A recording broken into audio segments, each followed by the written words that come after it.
Hello friends, I am चंदा from instituterank.com और आज मैं आपको इस वीडियो में यूपीएससी के बारे में फुल डिटेल बता रही हूँ। तो आप मेरे साथ बने रहिए और फुल वीडियो देखिए। ओके, तो यूपीएससी से फर्स्ट ऑफ ऑल किस किस पोस्ट पे जॉब लगती है। तो सबसे पहला होता है आईएएस, आईपीएस, आईएफएस। ये सब तो आप लोग जानते ही होंगे normally, Indian administrative service, Indian police service and then in foreign service और फॉरेस्ट सर्विस, ये सब में मिलती है। ठीक है, यूपीएससी सिर्फ एक सिविल सर्विस का एग्जाम नहीं कंडक्ट करती है, वो बहुत सारे एग्जाम्स कंडक्ट करती है। ठीक है, और मैं उन सारे एग्जाम के का नाम मैं आपको बताती हूँ।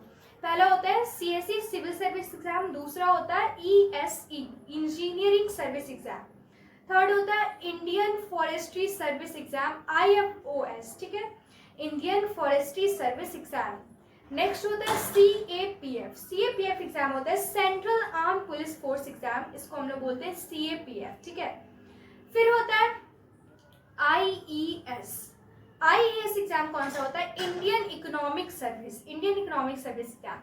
फिर होता है आईएसएस, वो होता है इंडियन स्टैटिस्टिकल सर्विस एग्जाम। ठीक है, फिर एक एग्जाम होता है combined Jio scientist and geologist exam. ठीक है, ये जियो साइंटिस्ट और जियोलॉजिस्ट के लिए होता है, ये होता है combined geologist and Jio scientist exam. Okay, फिर एक होता है सीएमएस, ये मेडिकल फील्ड का होता है, कंबाइंड मेडिकल सर्विसेज एग्जाम, ये मेडिकल वालों के लिए होता है। ठीक है, फिर होता है एक रेलवे का एग्जाम होता है, ये होता है special class railway apprentices exam SCRA, ये एग्जाम भी यूपीएससी ही कंडक्ट करता है। ठीक है, और फिर एक होता है लिमिटेड डिपार्टमेंट कॉम्पिटिटिव एग्जाम।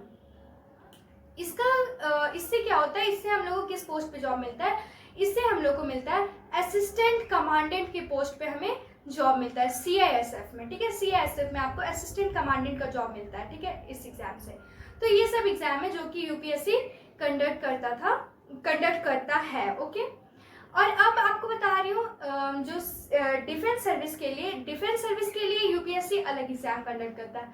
तो डिफेंस सर्विस के लिए जो एग्जाम कंडक्ट करता है वो सब एग्जाम कौन कौन से, वो सब का नाम सुनिए। ठीक है, तो पहला तो आप जानते होंगे एनडीए का एग्जाम होता है और एनए का एग्जाम होता है, ये होता है नेशनल डिफेंस एकेडमी और नेवल एकेडमी का एग्जामिनेशन होता है। ठीक है, ये एग्जाम भी यूपीएससी के द्वारा ही कंडक्ट किया जाता है।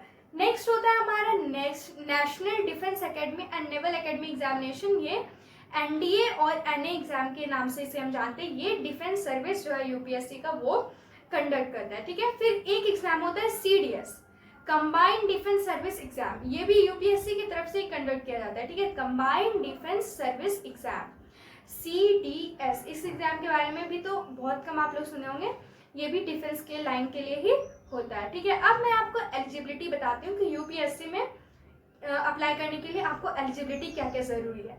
तो सबसे फर्स्ट है कि आपका एज होना चाहिए 21 to 32 years. Yes, your age should be 21 to 30 years. ठीक है, second, citizen of India must. ठीक है, you should be a citizen of India, then only you can apply for it.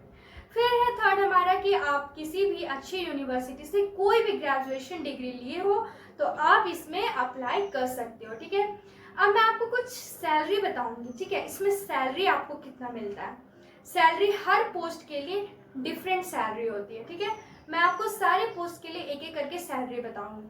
तो सबसे पहला आईएएस, इंडियन एडमिनिस्ट्रेटिव सर्विस, इसका salary कितना होता है? 56,000 से लेके 2 लाख तक का सैलरी आपको मिलता है, इससे ज्यादा भी होता है अगर आप रैंक लाओ। ठीक है, रैंक के अकॉर्डिंग आपको इसके बीच में सैलरी होता है। आईपीएस, इंडियन पुलिस सर्विस, इसका सैलरी कितना होता है? इसका सैलरी होता है 39,000 से लेके 2,12,000 तक आपको सैलरी मिल सकती है। ठीक है, और मेनली तो आपके रैंक पे सब कुछ डिपेंड करता है, अगर आप अच्छा रैंक लाए हो तो आपको और अच्छी सैलरी मिलेगी।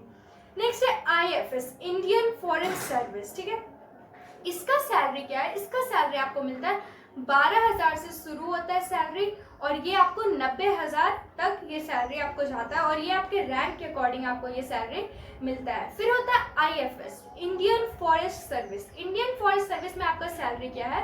इसमें आपको 15,000 से सैलरी शुरू होता है जो कि 67,000 तक जाता है और इसके लिए भी आपको क्राइटेरिया क्या है कि आपको रैंक पे डिपेंड करता है, आप जितना अच्छा रैंक ला रहे हो उतना अच्छा आपको मिलेगा। ठीक है, अब मैं आपको इसके एग्जाम पैटर्न के बारे में बता रही हूँ। तो यूपीएससी का एग्जाम जो है ये 3 स्टेज में कंडक्ट किया जाता है। ठीक है, पहला हमारा प्रीलिम्स का होता है, प्रीलिम्स में ऑब्जेक्टिव क्वेश्चन पूछे जाते हैं। सेकंड हमारा मेंस का एग्जाम होता है, मेंस के एग्जाम में रिटन टेस्ट होता है। और थर्ड हमारा होता है इंटरव्यू, ये पर्सनैलिटी टेस्ट के लिए होता है, ये तो आपको पता ही होगा, ठीक है।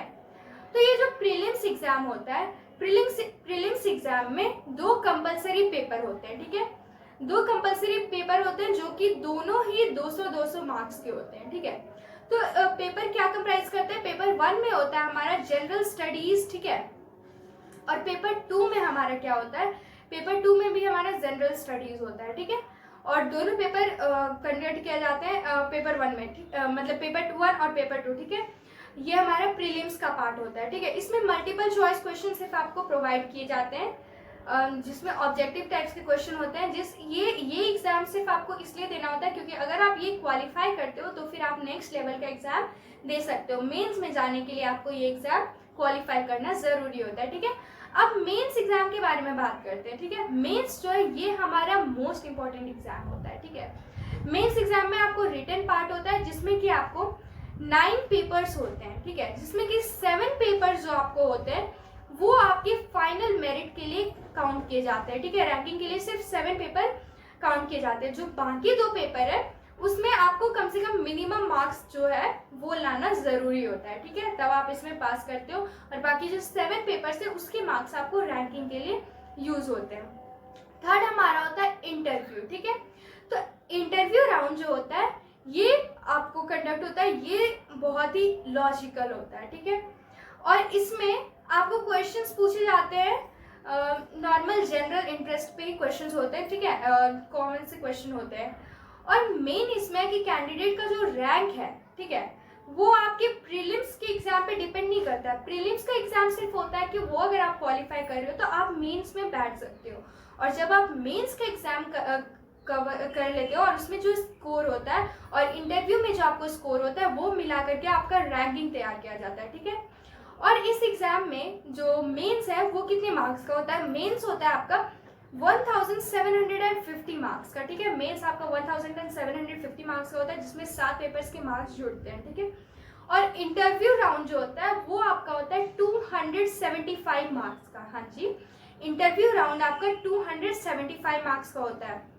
और तो ये सारा आपका यूपीएससी का डिटेल्स था आज के लिए जो मैंने आपको सब कुछ बताया। और अगर आप ये सारा चीज़ ध्यान में रखते हुए और फिर आगे अपनी पढ़ाई को देख रहे हो तो फिर आपके लिए बेनिफिशियल होगा। और मैं नेक्स्ट वीडियो में आपको बताऊंगी कि यूपीएससी की प्रिपरेशन के लिए क्या क्या इंपॉर्टेंट टिप्स हैं, आपको क्या क्या इंपॉर्टेंट बुक्स लेना चाहिए और प्रिपरेशन कैसे करना चाहिए।